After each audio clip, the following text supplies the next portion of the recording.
जामवंत रामायण के उन विलक्षण पात्रों में से एक थे जिनकी शक्ति, बुद्धि और आयु तीनों ही अलौकिक थीं।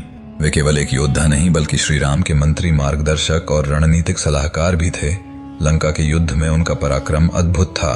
मान्यता है कि उन्होंने रावण को एक प्रचंड लात से और उसके पुत्र इंद्रजीत मेघनाथ को एक घूंसे से मूर्छित कर दिया था।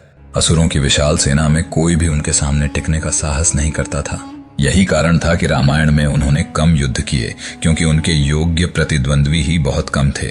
जामवंत जी की महिमा केवल त्रेता युग तक सीमित नहीं थी, वे समुद्र मंथन के भी साक्षी थे।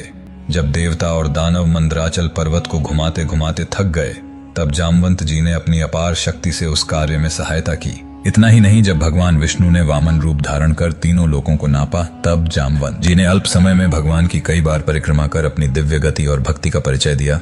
रामायण के युद्ध के बाद भी उनके भीतर की वीरता शांत नहीं हुई। तब राम ने उन्हें वचन दिया कि द्वापर युग में उनकी युद्ध की इच्छा अवश्य पूर्ण होगी। समय बीता और द्वापर युग में भगवान कृष्ण अवतरित हुए। एक प्रसंग में जामवंत जी और श्री कृष्ण के बीच भीषण युद्ध हुआ जो पूरे 28 दिनों तक चला।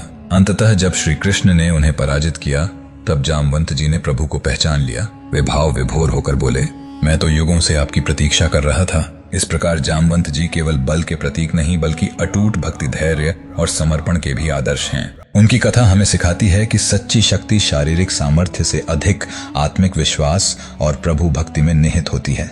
अगर आपको ये वीडियो पसंद आया हो तो लाइक जरूर करें, चैनल को सब्सक्राइब करें और ऐसी ही दमदार कहानियों के लिए बेल आइकन दबाना न भूलें।